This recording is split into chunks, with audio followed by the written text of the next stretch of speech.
네, 안녕하세요. 성원교회 성도 여러분, 보이는 라디오를 진행하는 조근혜 집사입니다. 한 주간 평안히 잘 지내셨나요? 6월은 현충일이 있는 달이기도 하고요. 또 6.25 전쟁이 일어난 달이기도 해서 사실 어느 때보다 우리 민족과 나라에 대해서 생각이 많아지는 그런 시기이기도 합니다. 그래서 오늘은 조금은 특별한 발걸음을 해볼까 하는데요. 바로 용산 효창공원에 있는 김구 기념관입니다. 우리가 익히 알고 있는 민족의 지도자 김구 선생님의 이야기고요. 그분이 사실은 독실한 기독교 신자였다는 걸 여러분들 알고 계셨나요? 자, 그래서 오늘은 걸어서 성지 속으로 특집으로 효창공원 김구 기념관에 다녀온 이야기를 함께 나누려고 합니다. 자, 그분의 신앙이 어떻게 민족애로 이루어졌는지, 또 그리고 그런 이야기를 들으면서 우리의 신앙생활에 어떻게 울림을 줄 수 있는지 함께 다녀온 김도훈 집사님과 함께 이야기 나눠보겠습니다. 안녕하세요, 김도훈 집사님. 예, 안녕하세요. 보이는 라디오를 맡고 있는 김도훈 집사입니다. 안녕하십니까? 네. 예, 감사합니다. 제가 너무 자주 나와서 우리 성도님께서 너무 식상한 거 아닌가? 실력도 없는 사람이 너무 자주 얼굴 비치는 거 아닌가? 혼자서도 잘하신다는 피드백이 지난주에 있었습니다. 실제로. 정말 네, 그런가요? 네. 너무 감사드립니다. 근데 그렇게 저희가 너무 자주 나와서 죄송하고요. 이번에는 어쩔 수 없이 저희 기획이 저희 네. 조근혜 집사님하고 저하고 네. 둘이서 명이서, 네. 예, 둘이서 저기 효창공원하고 저희가 이제 김구 백범 기념관을 다녀왔습니다. 저는 서울에서 태어나서 서울에서 계속 살아왔는데 예. 정말 부끄럽게 효창공원을 처음 가봤어요. 그때. 예. 그리고 그 도심 속에 그렇게 아름다운 녹음이 있다는 것도 처음 알았거든요. 혹시 가보신 적 있으셨어요? 저도 이게 그때 처음 가봤는데요. 네. 저는 심지어는 신혼집이 바로 공덕역이었습니다. 그 얘기 고개 하셨죠. 하나만 딱 넘으면 바로 공원인데 네. 간다 하고 2년 동안 한 번도 못 맞아요. 가봤습니다. 이름은 굉장히 많이 들었는데 그렇죠. 저희가 그 가운데 어떤 내용이 있는지 모르고 사실 전철역 이름도 효창공원역 있잖아요. 예, 그렇죠. 예. 그런데 실제로 가본 거는 처음이었는데 사실 5월 말 6월 초는 날씨가 너무 좋아서 어디를 가든지 다 좋기는 하지만 그래도 정말 특별히 이 도심에 이렇게 아름다운 녹음과 공원이 있었어? 라는 그런 좀 깜짝 놀라는 그런 곳이었는데요.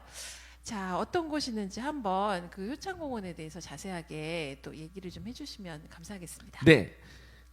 저희가 갔다 왔던 효창공원이라는 곳은요, 서울 용산구 효창동에 소재하고 있고요. 면적은 약 16만 제곱미터입니다. 시립공원으로 지도에서 보시는 바와 같이 효창공원역 인근에 위치해 있습니다. 공덕역에서도 아주 가깝고요. 그래서 걸어서 금방 갈 수 있는 위치에 있습니다. 그래서 이 효창공원의 이름에 대해서 잠깐 말씀을 드리면 원래 소나무가 우거진 지역이었어요. 근데 정조 때 첫째 아들로 어린 나이에 요절한 문효 세자와 그의 어머니이자 후궁이었던 의빈성 씨의 무덤이 있었던 곳이라고 합니다. 그래서 이름을 효창원이라고 불렀고요. 그 외에 다수 후궁이나 또는 그 자녀들의 무덤을, 그러니까 그 자녀들이 돌아가셨을 때 그 묘를 모시는 자리로 종종 사용되고 있었다고 합니다. 근데 청일 전쟁 당시에 여기가 조금 제가 이게 제 상식인데요. 여기 용산구가 좀 아픔이 있는 장소예요. 보면은 청일 전쟁 때도 일본군이 주둔을 했었고요. 그 전에 몽고 전쟁 때도 몽고군이 거기에 주둔을 했었다고 합니다. 그리고 이제 일본군이 물러나고 나서도 지금 현재 미군 부대가 있었던 자리가 또 용산구죠. 얼마 전까지만 해도 있었던 네. 미군 기지. 그래서 그 혹자는 미군 기지를 용산에 있는 미군 기지를 평택으로 옮긴다고 했을 때 혹자는 이 우리의 그 아픈 상처가 있는 곳이기 때문에 반드시 옮겨야 된다라고 찬성을 펴시는 분이 있었고, 네. 뭐 반대하시는 분들은 미군이 남으로 내려가면은 우리 안보가 약해지는 거 아니냐, 뭐 이렇게 서로 의견이 굉장히 팽배했었던 걸로, 팽팽하게 대립했던 걸로 그렇게 기억하고 있습니다. 네. 자, 계속 이어져서 근데 그 해당 무덤들이 네. 이제 그 일본 강점기 때 서삼릉으로 이게 옮겨가게 됩니다. 서삼릉이요? 예. 저희 동네에 있는. 예, 그렇죠. 일산에 네네. 있는 네. 서삼릉으로 옮겨가게 되면서 네. 그 자리는 이제 뭐 공원화가 된 거죠. 그때부터 1940년에 조선 총독부 고시로 네. 효창공원으로 바뀌게 된다. 아. 그래서 더 놀라운 것은 이 자리에 네. 일본 사람들이 네. 심지어는 골프장을 만들어서 지금 보시는 것과 같이 아. 저렇게 놀았다는 겁니다. 골프를 하고. 아. 그래서 서울 시내에 있는 골프장이니까 좀 뭐 그럴 수도 있겠다는 생각이 네. 들긴 하지만 네. 그래도 이게 저희 무뇨세자가 있었던 그런 곳이었는데 저렇게 골프장을 했다는 것 자체가 좀 약간 기분이 묘해지는 그런 사진이 네. 아닐 수 없습니다. 네. 그래서 해방 후에는 1946년에 윤봉길, 이봉창, 백정기의 3의사의 유해와 이동영, 조성환, 차이석 3인의 유해가 안정되었고 1949년에는 백범 김구의 유해가 안정됨과 동시에 그리고 추후에 안중근 의사의 가묘가 이제 안정되었습니다. 네. 그래서 독립운동가의 묘역으로 네. 현재까지 사용되고 있습니다. 네. 시설물로는요 간단하게 백범 김구 묘역과 백범 기념관, 의열사라는 사당, 그리고 324 묘역, 그리고 임정 요인 묘역, 그리고 방공투사 위령탑 이렇게 되어 있습니다. 네. 지금 보시는 지도가 이게 되고요. 네. 근데 의외로 면적이 넓어서 네. 저희들 방문했을 때도 깜짝 놀랐다시피 네. 저기 그 경기장에 네. 행사만 없었으면은 맞아요. 저 정말 아늑하고 네. 제가 고요하게 산책할 수 있었는데 마침 그날 또 효창운동장에서 행사가 있어서 마이크가 왕왕왕왕 네, 울리면서 네, 네. 네, 그런 날이기도 했죠. 네. 자, 지금 얘기해 주신 것들을 쭉 보니까 독립투사들의 묘역이 많이 있다 이렇게 생각이 되는데요. 네. 그 가운데 들어가면 이제 조용하게 중심부라고 할 수 있는 곳에 네네. 김구 기념관, 백범 김구 기념관의 네. 모습이 나타나게 됩니다. 네네. 자, 그러면 저희가 김구 선생님 이야기를 안 드릴 수가 없는데요. 네. 자, 김구 선생님은 여러분들 다 이름 모르시는 분은 없으실 텐데, 자, 이 김구 선생님에 대해서 간단하게만 먼저 말씀드리겠습니다.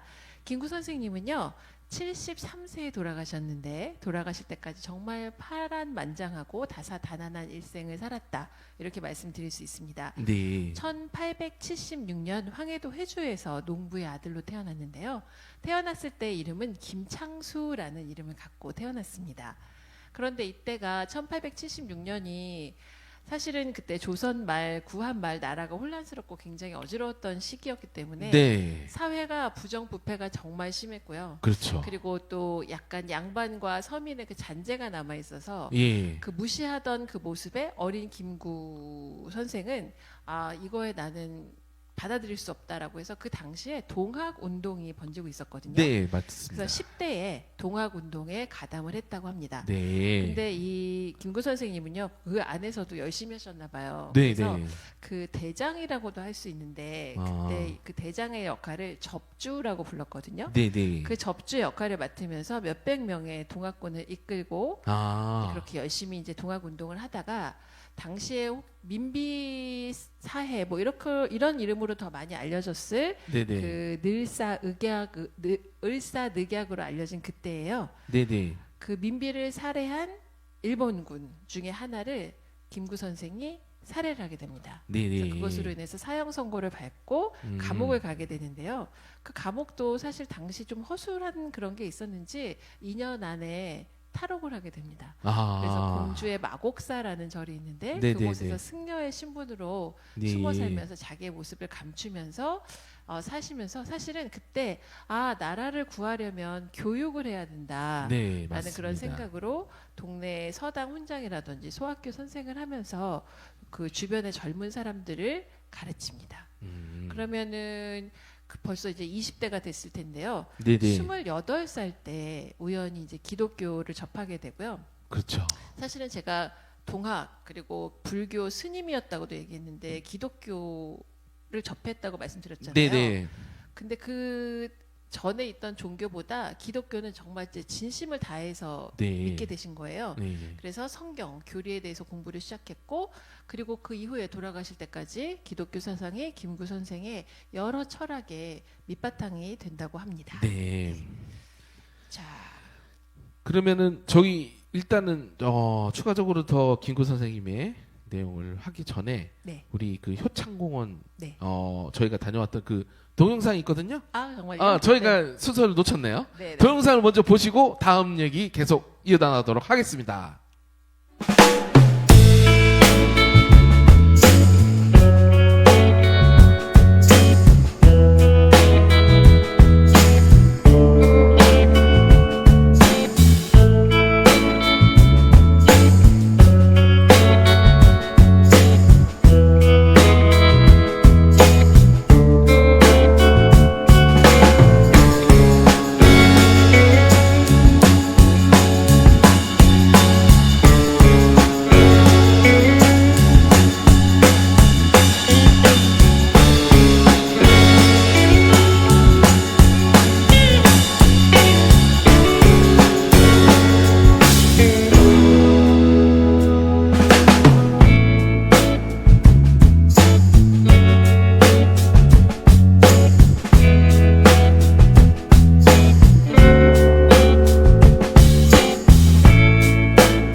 네, 잠시 동영상을 봤고요. 이제 네. 이 이후에 김구 선생님은 한일 합방이 된 후에 또 독립운동을 시작하게 되셨는데요. 예, 맞습니다. 어떤 활동을 하셨나요? 제가 너무 많은 활동을 하셨는데 네. 제가 정말 간단하게만 요약을 해드리면 1906년에 해서교육총회 총감으로 황해도에서 신교육과 애국 계몽 운동을 펼치셨고요. 네. 그 다음에 신민회에 참여하셔서 국권 회복 운동을 전개하셨습니다.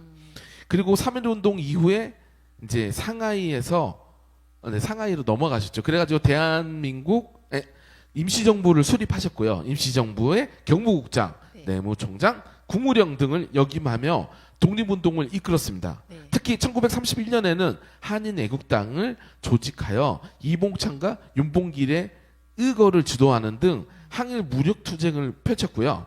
또한 1940년도에는 한국 광복군을 창설하여 1941년도에 대한민국 건국강령을 발표하는 등 정말 많은 활동을 하셨는데요. 제가 이거 그 독립운동사를 보면서 항상 네. 느끼는 건데 네. 정말 안타까웠던 게 우리 광복군이 그 일본이 패망하기 전에 일본이 항복성을 하기 전에 그 원래 그 대규모 한반도 침공을 계획하고 있었다고 하더라고요. 미군의 지원을 받아서. 네. 근데 그게 침공하기 며칠 전에 이게 일본이 항복하는 바람에 해방. 우리가 해방 이후에 네.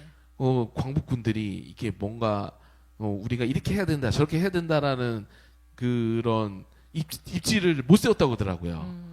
네, 그래서 어쩔 수 없이 미 군정에 끌려가게 되는 그런 계기가 됐다고 그러는데 그 참 안타깝다라고 밖에 표현이 안 되는 순간이었다고 생각을 합니다. 네. 이상입니다.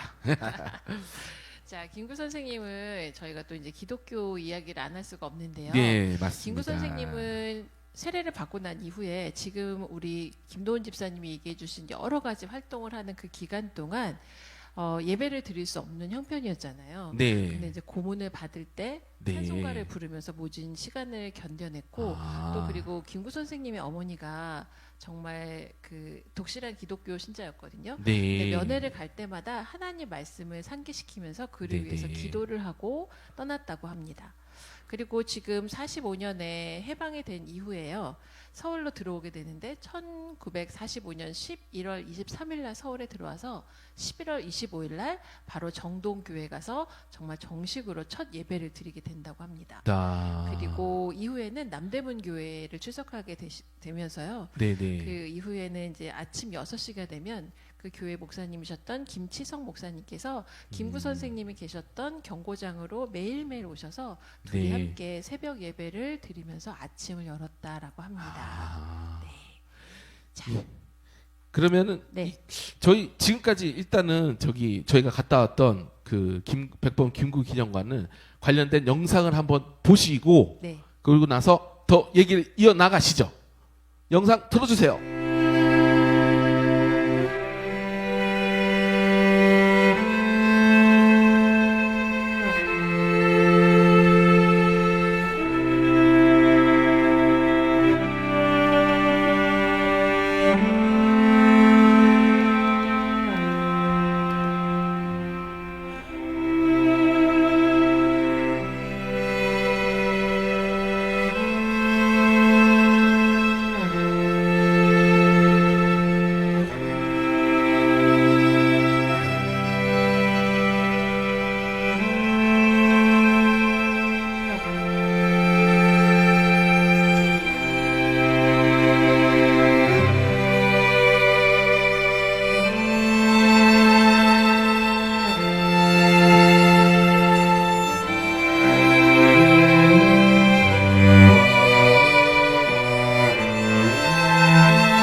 네, 저렇게 다녀온 모습을 사진을 다시 보니까 저는 지금 약간 음악이랑 함께 들어서 그런지 뭉클한 그런 느낌도 좀 있는데요. 네.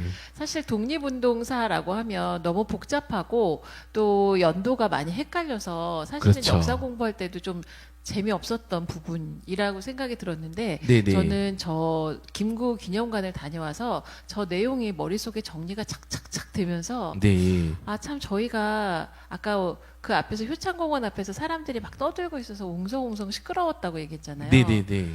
근데 그렇게 할 수 있었던 것도 저렇게 독립을 위해서 희생해 주신 분들이 계셨기에 네. 후손들이 그곳에서 마음 편하게 정말 네. 1년 중에 가장 날씨가 아름다운 5월에 네네. 그렇게 즐겁게 웃고 떠들 수 있지 않았을까라는 그런 생각이 듭니다. 네, 맞습니다. 자, 김구 선생님의 이야기 이제 45년 이후에 4년 동안 1949년 돌아가시기 전 49년까지 4년 동안 네네. 여러 가지 대한민국 정부를 설립하기 위해서 여러 가지 활동을 하셨는데요. 네, 맞습니다. 그때 상황이 사실은 해방이 되고 나서 구소련과 그리고 미국이 38선을 이렇게 그어놓고 위쪽에는 김일성이 그 중심이 된 어떤 정당 그리고 남한에는 이승만이 네네네. 중심이 된 정당이 나누어져 있어서 남쪽 그리고 북쪽 이렇게 나뉘어서 대한민국 임시 정부를 만들려는 움직임이 있었다고 해요. 예, 맞습니다. 하지만 김구 선생님은 안 된다. 네. 우리나라는 하나가 되는 통일 대한민국 정부를 만들어야 된다.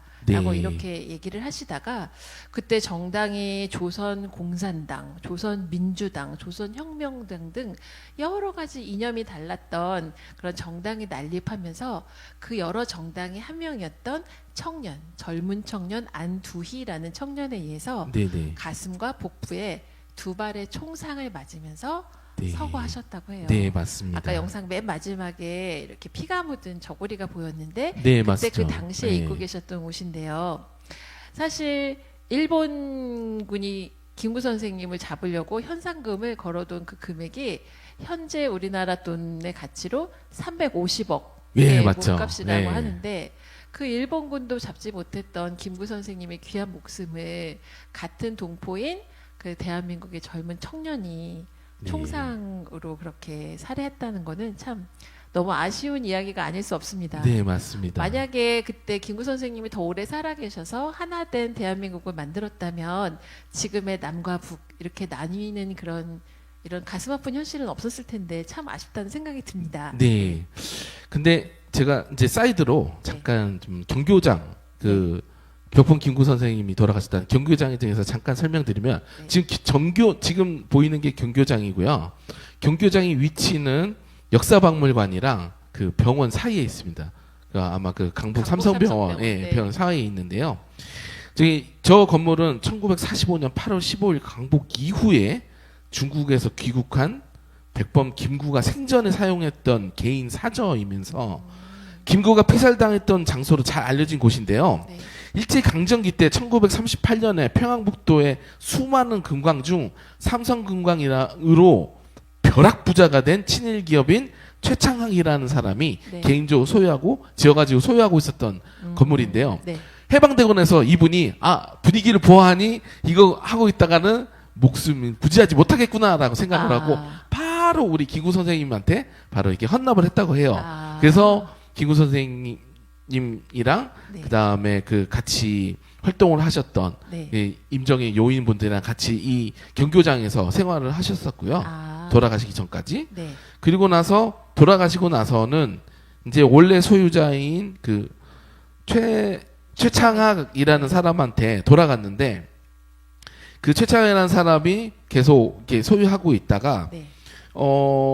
이 건물을 제 해방 전에 6.25 직후 또는 직전에는 계속 그 대사관으로 사였다고 해요. 그게 네. 월남 중화민국 대사관 또는 월남 대사관으로 사용되다가 이게 이제 삼성그룹이 네. 이 건물을 인수하고 네. 한동안 삼성병원의 본관 건물로서 그래서 사용이 강북 됐었습니다. 삼성병원 옆에 있는 거고. 네, 그렇습니다. 네. 그러다가 이제 나중에 이제 이게 문화재로 지정이 돼가지고 네. 지금 현재 이렇게 이르게 된 거고요. 그래서 복원된 상태라고 합니다. 네. 이것도 그- 한번 가보면 좋을 것 같아요. 네, 예, 거기 그 앞에 제가 한동안 한 몇 년 동안 이렇게 버스 타고 지나간 적이 있었는데요. 항상 그 강북 삼성병원이라고 아니구나 그 역사박물관, 네. 그 다음에 경교장이라고 하는데 제가 뭔지 몰랐었어요, 진짜 그때는. 제가 이거를 보고 나서 이게 이랬던 건물이구나라는 걸 알게 되는 시간이었습니다. 저희도 이거 하면서 많이 배워가는 것 같아요. 예, 그렇죠? 맞아요. 예, 예. 정말 유익한 것 같아요. 네, 이거 하면서. 자, 그리고 우리 백범 김구 선생님 이야기하면 김구 선생님의 백범 일지 그렇죠. 얘기 안 할 수가 없는데 예. 백범 일지가 백범 선생님이 쓰신 일기였다고 하더라고요. 네, 맞습니다. 이 백범일지로 말씀드릴 것 같으면 김구의 자서전으로서 이광수 우리가 잘 아는 그 이광수 소설가. 이광수 네. 이분이 유문하셨다고 합니다. 그리고 이 구성은 상권과 학원으로 되어 있고 상권, 학원 그리고 나의 소원으로 구성이 되어 있다고 하고요. 상권은 1929년 아들들에게 편지로 전하는 형식으로 자신의 구할말 당시의 과거를 전하는 내용으로 되어 있고요. 네. 그 다음에 학원은 그가 독립운동을 한 것에 대하여 기록되어 있습니다. 그래서 상권은 상하이 대한민국 임시정부 청사에서 쓰셨고 네. 학원은 1943년 네. 충칭시에서 쓰셨다고 해요. 네. 그리고 나의 소원까지 합친 판본이 1947년 12월 15일 날 최초로 출판이 되었다고 합니다. 네. 그 원본은 지금 현재 아까 보신 내용이지 그 백범 기념관에서 소장 중에 있고요. 네. 상편은 우리 집과 내 어릴 적 네. 기구한 젊은 때 방랑의 길 민족이 내놓은 몸 이렇게 구성이 되어 있고 학원은 3.1운동의 네. 상해 네. 기적 장강 만리풍으로 네. 구성되어 있다고 합니다. 네. 그리고 저희가 이게 갔었을 때 네. 그 스탠드에 이 소책자가 있을 뿐만 아니라 네. 그 브로셔가 있었고 그 다음에 소책자로 네. 나의 소망을 무료로 나눠주고 있더라고 해요. 그래서 네. 한번 만약에 방문을 하시게 된다면은 그 한번 그거를 챙기셔가지고 네. 한번 읽어보셨으면은 좋겠다라는 이런 생각을 해봤습니다. 네. 자, 김구 선생님은 이렇게 백범일지라는 책을 자식들에게 사실은 보여주려고 쓰셨다, 저는 그런 얘기도 들었거든요. 네. 그러니까 자식들을 낳았는데 두 아들이 있었는데 본인이 감옥에 있고 중국에서 계속 망명생활을 하다 보니까 그 아이들을 내가 다시는 못 볼 수도 있겠구나 하는 예. 생각으로 하나하나씩 지은 네, 그런 맞습니다. 일기라고 얘기를 들었습니다. 예. 자, 김구 선생님의 백범일지는 사실 여러 가지 어록들이 많이 있어서요. 그렇죠. 뭐 여러분들 다 알고 있는 나의 소원이라든지 네. 내가 원하는 나라 뭐 이런 이야기 다 한 번씩 들어보셨을 텐데요. 네, 그렇죠. 그 김구 선생님의 기독교 정신이 이 백범일지에 아주 많이 녹아 들어 있다라고 합니다. 네. 또 민족의 자주적인 그런 민족 철학이 이 안에 있기도 한데요. 그것이 사실은 다 만민평등이라든지 교육을 강조한다든지 또 네. 지금 저희가 K-팝 같은 그런 K 문화가 그렇죠. 발달하고 있는데 문화를 굉장히 강조하셨다라든지 그런 것들을 김구 선생님이 꿈꾸었던 나라 또 우리나라가 어떻게 되어서 국민들이 살아가고 싶어하는 나라가 될 수 있느냐라는 것에 대한 그런 글이라고 하는데요. 그 내용을 좀 얘기를 더 해주실 수 있으신가요? 예. 저희가 이제 백범일지 내용에 대해서는 제가 이제 그 앞에 얘기했던 내용과 더불어서 저는 그 내용을 좀 말씀드리고 싶어요. 백범일지는 어렸을 때 한번 읽어본 기억이 나긴 하는데. 정말요? 예. 왜냐면은 전질로 사주시잖아요. 네네. 그러면은 꼭 읽어야 될 책에 꼭 항상 들어가 있는 게 또 네. 백범 김구 그 백범일지이긴 한데 그 내용을 보면은 정말 처절했던 자기의 삶 그리고 자기 그 처절했던 고민들이 네. 많이 담겨 있더라고요. 네. 근데 제 눈을 더 띄게 했던 거는 저기 영상에도 나왔지만 그 김구 선생님께서 또 지필목을 좀 잘하셨잖아요. 네네. 그래서 많은 글씨들이 그 현행에 걸려 있었는데 네. 거기에 두 글자로 되어 있는 게 있었습니다. 행복. 그래서 그 얘기를 하셨구나. 네, 그 그날. 글자를 보고 근데 한동안 멍하니 봤어요. 그 네, 글자를. 네. 그러니까 정말 행복이라는 거를 꿈꾸기 위해서 우리 민족의 행복, 그 자기 개인의 행복도 원하시는 바람에서 그 글자를 쓰시지 않았을까? 네. 뭐 이런 생각이 들었습니다. 네. 자, 오늘은 걸어서 성지 속으로 효창공원과 김구 선생님의 김구 기념관에 대해서 저희가 소개를 간단히 해봤습니다. 네. 사실 이 시간이 너무 짧은 시간이잖아요. 네, 그래서 네. 얼마나 많은 이야기를 담을 수 있을지 조금 걱정이 되기도 하는데 네, 네. 장마가 오기 전에 그리고 조금 더 시간이 있을 때 여름방학 때 가셔도 좋을 것 같고요. 네. 사랑하는 자녀분들과 함께 한 번쯤 나들이로 가셨으면 참 좋겠다. 그런 이야기를 좀 드리고 싶습니다. 네, 네. 자, 이 김구 선생님은 늘 어려운 일이 있을 때마다 기도로 어떻게 내가 해야 될지를 항상 하나님께 여쭈었다고 하는데요. 네. 이렇게 기도로 민족을 이끌었던 그 분의 결과가 지금 저희가 이렇게 편안히 앉아서 방송하고 있는 이런 2025년의 대한민국의 모습이잖아요. 예, 그렇죠. 그래서 저희 항상 성악교에서도 민족과 나라를 위해서 기도를 많이 하시는데 이 기도의 그 씨앗이 바로 저희 애들의 모습이거든요. 그렇죠. 저희가 또 기도를 하게 되면 우리의 후손은 더 편안하고 더 안전하고 더 강한 나라에서 살 수 있지 않을까, 하나님이 원하시는 나라에서 살 수 있게 되지 않을까라는 생각을 하게 됩니다. 아멘. 네. 자, 너무 짧은 시간 동안 다 담지 못한 이 아쉬움을 또 타면서 저희는 다음에 또 걸어서 성지 속으로 시리즈에 더 많은 이야기를 가지고 하나님의 그 발자취를 찾아보는 그런 보이는 라디오가 되도록 노력하겠습니다. 네. 성악교회 성도 여러분, 사랑하고 축복합니다. 축복합니다. 다음 주 토요일 11시에 만나요. 만나요.